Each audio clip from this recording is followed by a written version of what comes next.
Shalom Bapak Ibu yang dikasihi Tuhan. Seringkali kehidupan ini diumpamakan seperti sebuah perjalanan atau pelayaran melintasi lautan atau samudra. Kadangkala kita mengalami perjalanan yang nyaman, yang lancar, cuaca ramah, angin bertiup dengan tenang, dan kita bisa menikmati perjalanan kita dengan menyenangkan. Tetapi tidak jarang pula dalam perjalanan kita mengarungi lautan kehidupan ini, kita harus berhadapan dengan badai, kita harus berhadapan dengan kesulitan, kita harus berhadapan dengan perjuangan. Dan kadangkala di saat-saat seperti itu kita merasa frustrasi, kita merasa putus asa, kita merasa takut dan khawatir jangan-jangan perahu kehidupan kita akan karam dan tenggelam, diterjang oleh badai dalam kehidupan ini. Hari ini kita akan belajar dari firman Tuhan, bagaimana kita bisa tetap berharap di tengah-tengah masa yang sulit, di tengah-tengah masa yang seolah-olah tidak ada jalan keluar.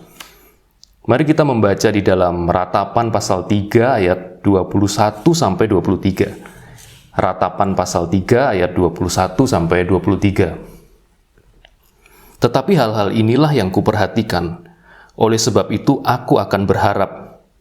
Tak berkesudahan kasih setia Tuhan, tak habis-habisnya rahmat-Nya, selalu baru tiap pagi, besar kesetiaan-Mu.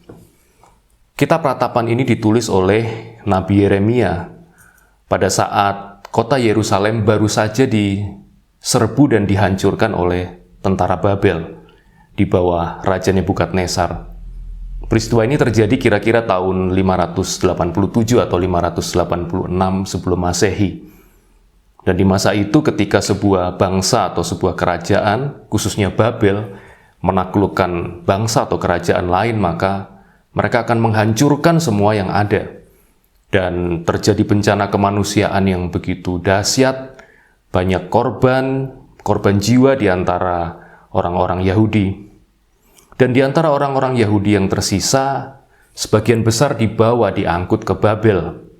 Dan sebagian besar di antara mereka menjadi budak di sana. Tetapi ada sebagian kecil orang yang tetap tinggal di kota Yerusalem, dan di antaranya adalah Yeremia. Sehingga Yeremia ikut berada di dalam kota yang sudah hancur itu, kota yang sudah ditaklukkan oleh Babel itu. Dan pada saat itu kondisi Yerusalem sangat-sangat menyedihkan. Tembok yang mengelilingi yang menjadi tempat perlindungan bagi kota ini sudah dihancurkan oleh tentara Babel. Dan semua infrastruktur, semua bangunan, semua sarana-sarana yang ada di sana juga dihancurkan, sehingga kehidupan sisa-sisa orang Yehuda yang tinggal di Yerusalem ini menjadi sangat sulit. Dan kesulitan ini sangat-sangat luar biasa dirasakan oleh Yeremia dan semua orang yang tinggal di Yerusalem pada saat itu. Kita bisa membaca sepanjang kitab Ratapan ini berisi keluh kesah Yeremia akan kesulitan dan kehancuran yang dialami oleh Yerusalem. Di dalam Ratapan pasal 1, pasal kedua, pasal 4, dan pasal kelima kita bisa membaca di sana Yeremia mendeskripsikan kehancuran dan kesulitan yang terjadi di Yerusalem. Kehancuran dan kesulitan yang terjadi di kota yang dulunya begitu indah, begitu dibanggakan oleh orang-orang Yahudi. Misalnya di dalam pasal 1, ayat yang ketiga kita bisa melihat bahwa Yehuda telah ditinggalkan oleh penduduknya. Yehuda menjadi kota sepi, kota yang mati. Sebagian besar penduduknya sudah diangkut ke Babel atau menjadi korban dalam penyerbuan tentara Babel. Kemudian juga menjadi sunyi senyap di dalam pasal 1 ayat 4. Gerbang kota yang dahulu menjadi pusat kegiatan, pusat keramaian di kota-kota di Timur Tengah pada masa itu, sekarang menjadi sepi, menjadi kota mati, menjadi tidak ada lagi kehidupan dan kegiatan di sana. Dan kemudian di dalam pasal 1 ayat 20, di tengah situasi yang sulit itu pun mereka juga masih harus berhadapan dengan wabah penyakit sampar. Kehidupan mereka terancam oleh penyakit. Di dalam pasal 4 juga ada keluh kesah Yeremia mengenai keadaan di Yerusalem. Bahkan ada situasi yang sangat memprihatinkan di dalam pasal 4 ayat 4. Di situ dikatakan bahkan bayi-bayi kehausan, lidah mereka melekat pada langit-langitnya karena haus. Anak-anak meminta makan, meminta roti, tetapi tidak ada orang yang bisa memberi makan kepada mereka. Terjadi sebuah bencana kelaparan yang begitu dahsyat, yang begitu menyedihkan dan begitu memprihatinkan. Bahkan di dalam pasal 4 ayat 10, Yeremia menceritakan bahwa bahkan terjadi kanibalisme di sana. Karena mereka benar-benar putus asa dan tidak bisa mendapatkan makanan. Mereka benar-benar kelaparan. Sehingga Yeremia berkata bahwa lebih beruntung mereka-mereka yang mati karena pedang daripada mereka yang masih hidup pada saat itu, karena mereka harus menghadapi kelaparan dan segala macam kesulitan yang luar biasa. Yeremia juga menceritakan bahwa mereka tidak bisa lagi berharap kepada pertolongan bangsa-bangsa di sekelilingnya. Babel pada saat itu merupakan kerajaan yang paling kuat di Timur Tengah, dan tidak ada satu kerajaan pun di sekitar itu yang mampu menolong Yehuda untuk bebas dari cengkeraman Babel. Ini adalah sebuah situasi yang penuh dengan keputusasaan, sebuah situasi yang tidak berpengharapan. Kalau di dalam pasal 1, 2, 4, dan 5 tadi, Yeremia berkeluh kesah tentang kondisi Yerusalem. Di dalam pasal 3 kita bisa membaca keluh kesah Yeremia akan penderitaan yang dia alami secara pribadi.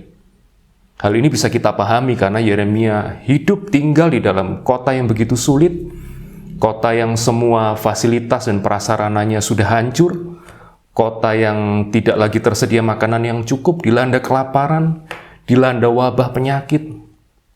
Dan Yeremia harus tinggal di tengah-tengah kota yang seperti itu. Sehingga di dalam pasal 3 mulai ayat 1 sampai ke 20, kita bisa melihat sebuah keputusasaan yang begitu dalam yang dirasakan oleh Yeremia. Dia berkata bahwa tidak ada lagi jalan keluar bagi dia.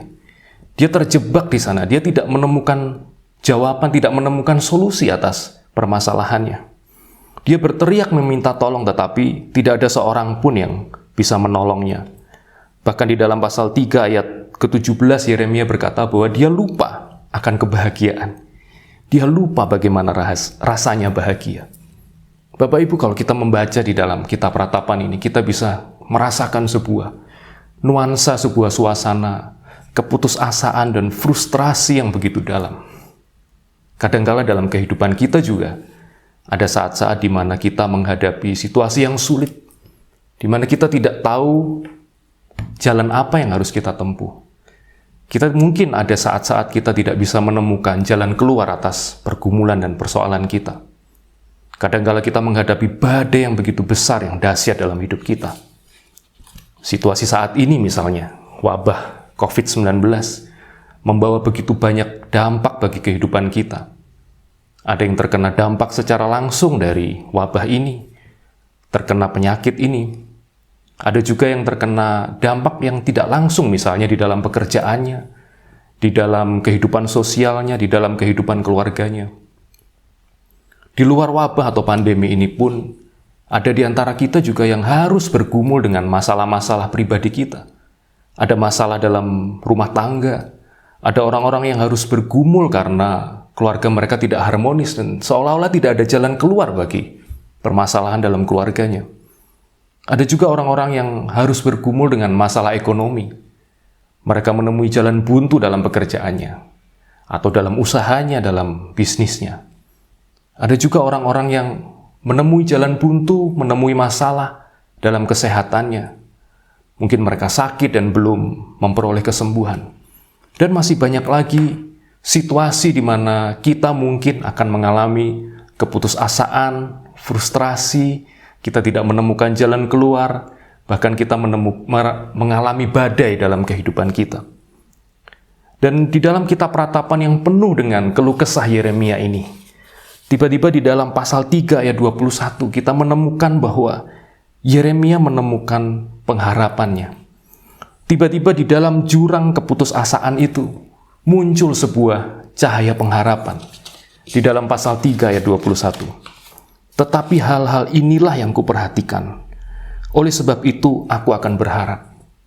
Dan kemudian di dalam beberapa ayat selanjutnya, kita bisa membaca di sana alasan-alasan mengapa Yeremia akhirnya bisa menaruh pengharapannya kembali kepada Tuhan.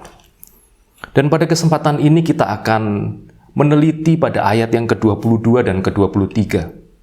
Kita akan kembali membacanya. Tak berkesudahan kasih setia Tuhan, tak habis-habisnya rahmat-Nya, selalu baru tiap pagi, besar kesetiaan-Mu. Untuk memahami kalimat-kalimat dan kata-kata ini, saya rasa kita perlu meneliti di dalam bahasa asli atau bahasa Ibraninya supaya kita mendapatkan sebuah pemahaman yang lebih jelas, yang lebih lengkap akan kalimat-kalimat dan kata-kata ini. Di dalam ayat ke-22, alasan pertama kenapa Yeremia berharap kepada Tuhan adalah tak berkesudahan kasih setia Tuhan. Alasan pertama adalah kasih setia Tuhan yang tidak berkesudahan. Bahasa Ibrani yang dipakai untuk kasih setia di sini mengandung makna kesetiaan Tuhan kepada janjinya yang berdasarkan kepada kasih dan kebaikannya. Kesetiaan Tuhan akan janjinya yang berdasarkan kepada kasih dan kebaikannya. Yeremia ingat bahwa Tuhan punya perjanjian dengan orang Israel. Tuhan berjanji kepada Abraham. Tuhan juga mengikat perjanjian dengan bangsa Israel di Gunung Sinai melalui Musa. Dan juga Tuhan mengikat perjanjian dengan Daud untuk bangsa Israel bahwa keturunannya akan menjadi raja, akan bertahta untuk seterusnya. Dan perjanjian-perjanjian ini diingat oleh Yeremia. Walaupun pada saat itu situasinya sepertinya tanpa pengharapan. Tetapi dia percaya bahwa Tuhan yang sudah berjanji kepada Abraham, Tuhan yang sudah berjanji juga kepada Musa, kepada bangsa Israel, dan juga kepada Daud, Tuhan akan menggenapi janjinya itu. Tuhan setia kepada janjinya itu. Demikian juga bagi kita. Kita mempunyai banyak janji dari Tuhan di dalam firman Tuhan ini. Dan walaupun kadangkala kita harus berada dalam situasi yang sulit, dan kita merasa bahwa mungkin doa kita belum terjawab, mungkin masalah kita belum terselesaikan, tetapi hal ini memberi kita sebuah pengharapan, bahwa Tuhan yang berjanji di dalam firman-Nya, Tuhan itu adalah Tuhan yang setia kepada janjinya. Dan janji Tuhan dikatakan tidak berkesudahan. Hal ini menggambarkan bahwa janji Tuhan itu tidak terbatas oleh waktu. Janji Tuhan tidak pernah kadaluarsa. Janji Tuhan berlaku sepanjang masa. Janji Tuhan berlaku bagi kita sepanjang umur kehidupan kita. Janji Tuhan juga berlaku bagi anak-anak kita. Janji Tuhan juga berlaku bagi cucu-cucu kita, bagi keturunan kita, bagi generasi sesudah kita. Tuhan adalah Tuhan yang setia kepada janjinya. Dan kesetiaan Tuhan akan janjinya itu tidak terbatas oleh waktu. Kita akan membaca di dalam Ulangan pasal 7 ayat 9. Sebab itu haruslah kau ketahui bahwa Tuhan Allahmu, dialah Allah yang setia, yang memegang perjanjian dan kasih setianya terhadap orang yang kasih kepadanya, dan berpegang pada perintahnya sampai kepada beribu-ribu keturunan. Itulah janji Tuhan. Tuhan tidak pernah lupa akan janjinya. Tuhan tidak pernah ingkar akan janjinya. Tuhan selalu setia akan janjinya. Tidak ada satu waktu atau satu saat atau satu hari pun dalam kehidupan kita di mana janji Tuhan itu tidak berlaku atas kita. Tuhan selalu setia kepada janjinya sepanjang waktu. Kasih setia Tuhan tidak berkesudahan. Itu adalah alasan yang pertama Yeremia berharap, dan itu juga alasan kita kenapa kita bisa berharap kepada Tuhan. Yang kedua adalah tak habis-habisnya rahmat-Nya selalu baru tiap pagi. Bahasa Ibrani yang diterjemahkan sebagai rahmat di dalam Alkitab kita ini mengandung pengertian sebuah kasih yang sangat dalam dari seseorang yang lebih kuat kepada seseorang yang lebih lemah. Atau lebih spesifik lagi, kasih dari seorang bapa kepada anaknya. Kita bisa memperoleh gambaran bahwa kasih seorang bapa kepada anaknya adalah kasih yang selalu ingin memberikan yang terbaik. Kasih yang selalu memikirkan yang terbaik, merencanakan yang terbaik.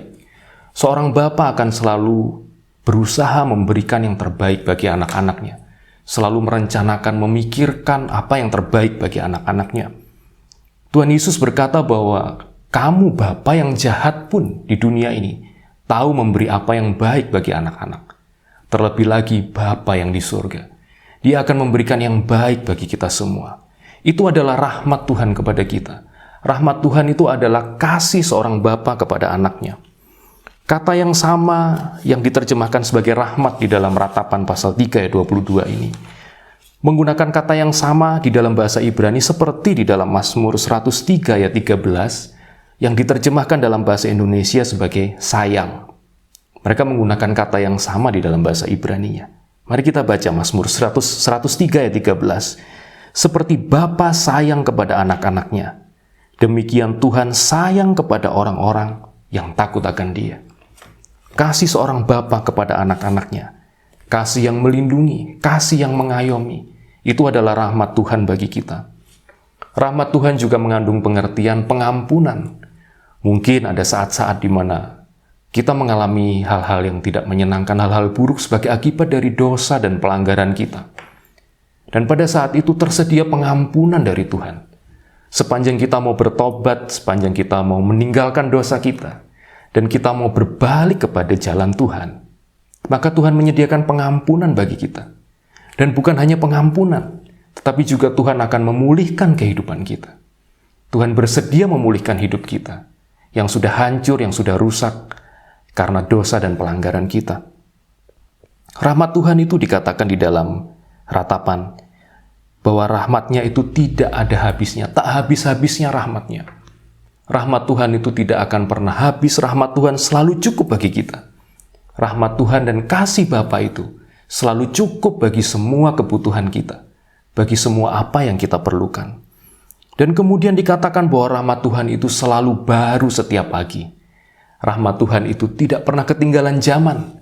Setiap hari Tuhan memberikan kasih-Nya kepada kita. Setiap hari Bapa memberikan kasih-Nya yang selalu baru, yang selalu segar dalam kehidupan kita. Mungkin kemarin kita merasa lelah, kita merasa capek dengan semua pergumulan dan semua persoalan yang harus kita hadapi. Tetapi ketika kita bangun setiap pagi, mari kita ingat bahwa hari ini Tuhan sudah menyediakan rahmat yang baru bagi kita. Tuhan sudah menyediakan kasih yang segar bagi kita. Tuhan sudah menyediakan kekuatan yang baru bagi kita untuk menghadapi hidup kita hari itu. Rahmat Tuhan selalu baru, tidak pernah ketinggalan zaman. Kalau mungkin kita punya handphone, punya gadget, dalam waktu beberapa tahun gadget kita akan ketinggalan zaman dan kita tidak bisa memakainya lagi untuk keperluan komunikasi kita. Tetapi tidak demikian dengan kasih Tuhan. Kasih Tuhan selalu relevan untuk setiap masalah kita setiap hari, sampai sepanjang umur hidup kita. Kasih Tuhan, rahmat Tuhan selalu cukup bagi kita dan selalu dapat menjawab setiap kebutuhan kita dan masalah kita setiap hari. Ini adalah alasan kedua, Yeremia dan kita semua bisa berharap kepada Tuhan di tengah-tengah masa yang sulit, yaitu karena rahmat-Nya yang tidak pernah habis dan rahmat-Nya yang selalu baru setiap pagi. Bagian berikutnya pasal ayat 23 yang di bagian B, alasan ketiga kenapa kita bisa berharap kepada Tuhan adalah karena besar kesetiaan-Mu. Besar kesetiaan-Mu. Mungkin di dalam bahasa Indonesia agak sedikit mirip antara kesetiaan dan kasih setia Tuhan. Kalau tadi kita sudah meneliti di dalam bahasa aslinya bahwa kasih setia di dalam ayat 22 menunjukkan kepada kesetiaan Tuhan kepada janjinya. Sedangkan kata yang dipakai untuk kesetiaan Tuhan di dalam ayat 23 ini mengandung pengertian adanya jaminan bahwa Tuhan dapat diandalkan. Kesetiaan Tuhan itu berarti bahwa jaminan bahwa Tuhan dapat diandalkan. Dalam pengertian yang lebih luas dapat diartikan bahwa kata ini mengandung pengertian bahwa Tuhan selalu ada bagi kita. Tuhan selalu hadir bagi kita. Tuhan selalu bersedia menolong kita. Itulah kesetiaan Tuhan. Tuhan selalu bisa diandalkan dalam hidup kita. Hal ini berbeda dengan kesetiaan manusia. Seringkali mungkin kita punya teman, kita punya sahabat yang mau dekat dengan kita ketika karir kita sedang bagus, ketika bisnis kita lancar, ketika kita punya banyak uang, maka banyak teman yang mau dekat dengan kita. Tetapi seringkali ketika seseorang mengalami kesulitan ekonomi, mengalami kesulitan dalam hidupnya, maka teman-teman mulai meninggalkannya. Tapi tidak demikian dengan Tuhan. Kesetiaan Tuhan berarti bahwa Tuhan selalu bisa diandalkan dalam setiap situasi kehidupan kita. Tuhan selalu bersedia hadir bagi kita. Tuhan senantiasa ada bagi kita dan senantiasa siap menolong kita. Sungguh ini merupakan sebuah kekuatan dan penghiburan bagi kita. Tuhan yang Maha Kuasa, Tuhan yang sanggup melakukan segala perkara itu. Tuhan berjanji bahwa Dia bisa diandalkan dalam hidup kita. Dia selalu bersedia hadir dalam hidup kita. Dia selalu bersedia menyertai kita dan menolong kita dalam setiap keadaan. Di tengah situasi yang suram tadi kita sudah melihat bahwa Yeremia menemukan pengharapannya di dalam Tuhan. Di dalam kasih setia Tuhan, bahwa Tuhan setia kepada perjanjiannya.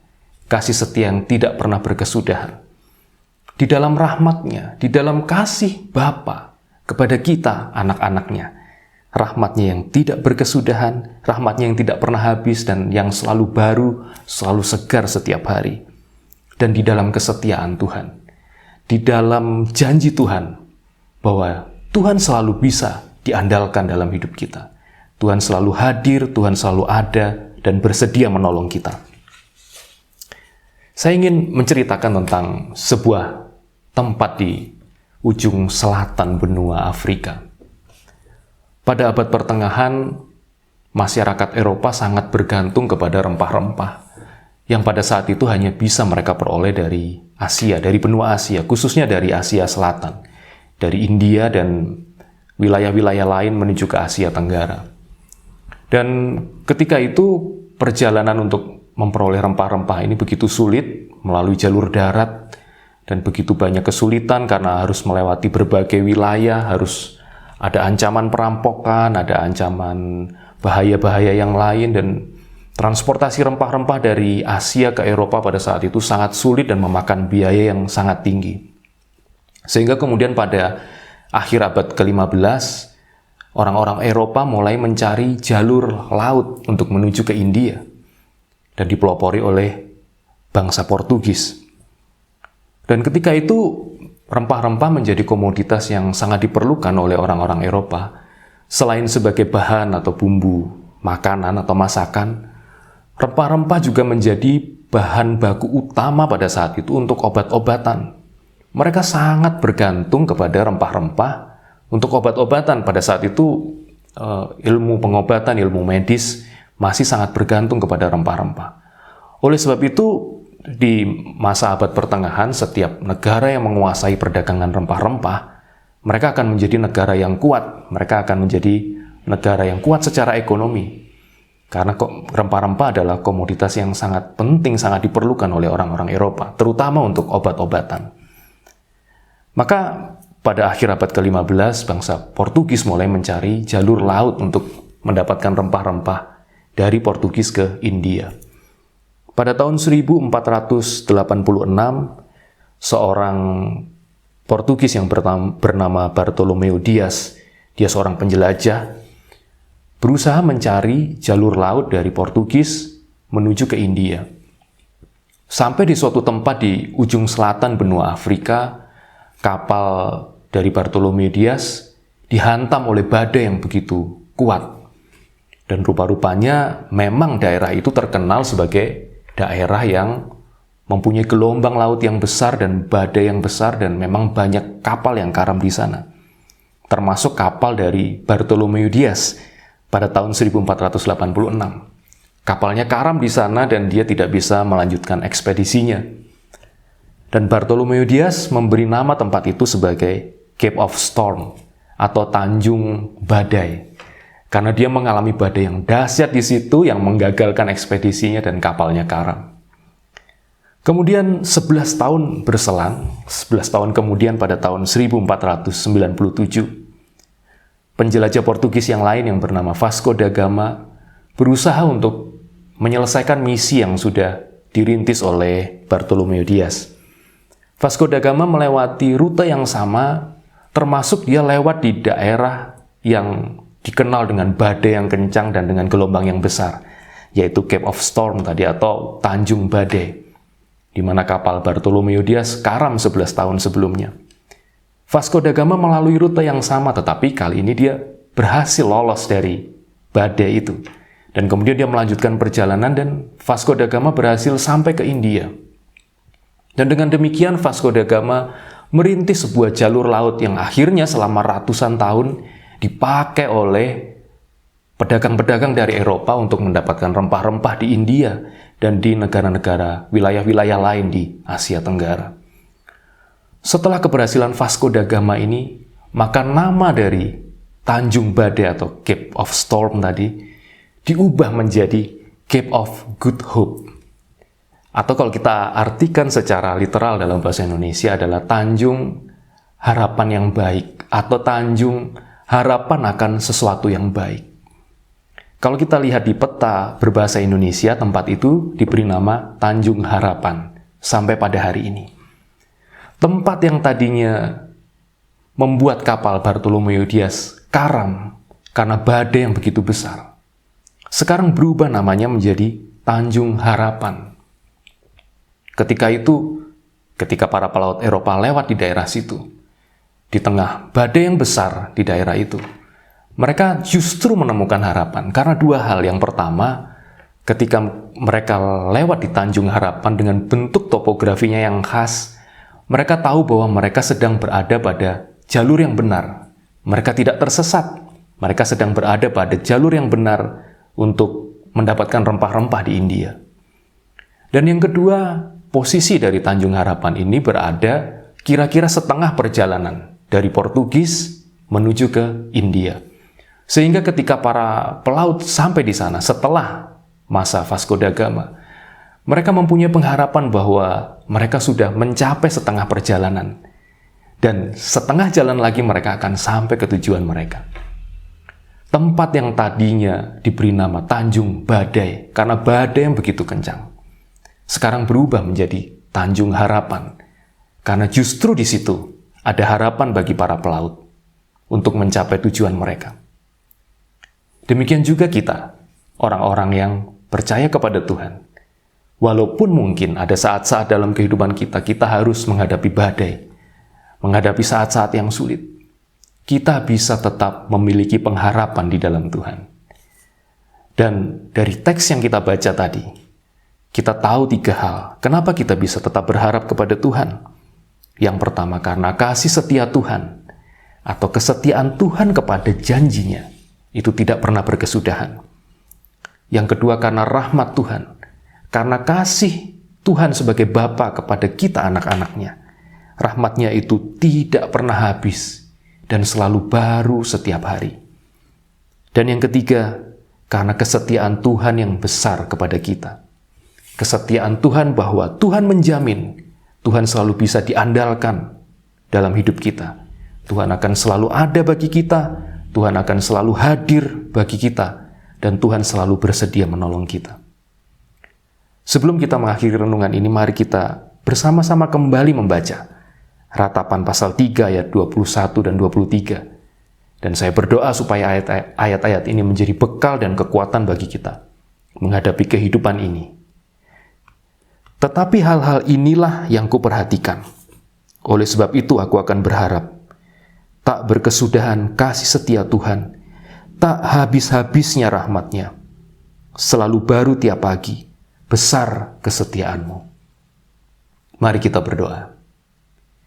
Kami bersyukur Tuhan, karena hari ini kami diingatkan oleh firman Tuhan. Kami memiliki pengharapan, kami memiliki harapan di dalam Tuhan. Walaupun mungkin ada saat-saat dalam kehidupan kami, di mana kami harus menghadapi badai, menghadapi situasi yang sulit. Tetapi kami memiliki harapan di dalam Tuhan. Karena kasih setia Tuhan yang tidak berkesudahan. Karena rahmat Tuhan yang tidak pernah habis, yang selalu baru setiap pagi. Dan karena kesetiaan Tuhan yang begitu besar dalam hidup kami. Berikanlah kepada kami kekuatan ya Tuhan, untuk terus menjalani hidup ini dengan penuh semangat. Dengan penuh keyakinan bahwa Tuhan tidak pernah meninggalkan kami. Bahwa Tuhan selalu ada beserta dengan kami. Tuhan selalu menolong kami, memberi kekuatan di dalam setiap pergumulan kami, dan memberikan jalan keluar bagi setiap masalah yang kami hadapi. Terima kasih Tuhan, di dalam nama Tuhan Yesus. Amin.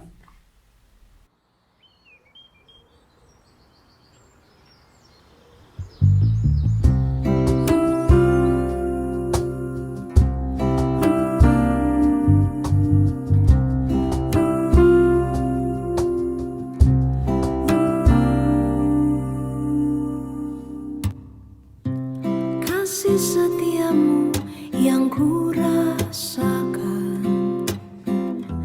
lebih tinggi dari langit biru.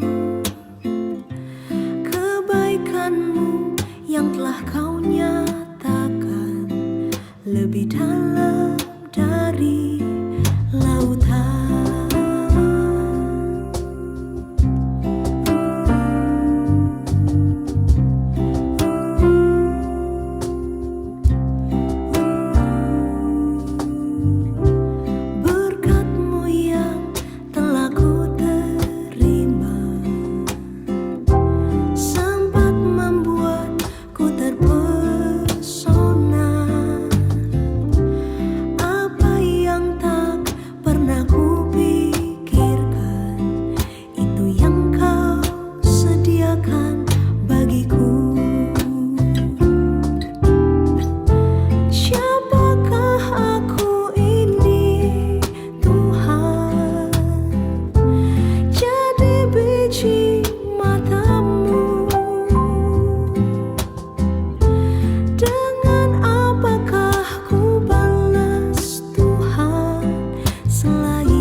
Jadi biji matamu, dengan apakah ku balas Tuhan selain puji dan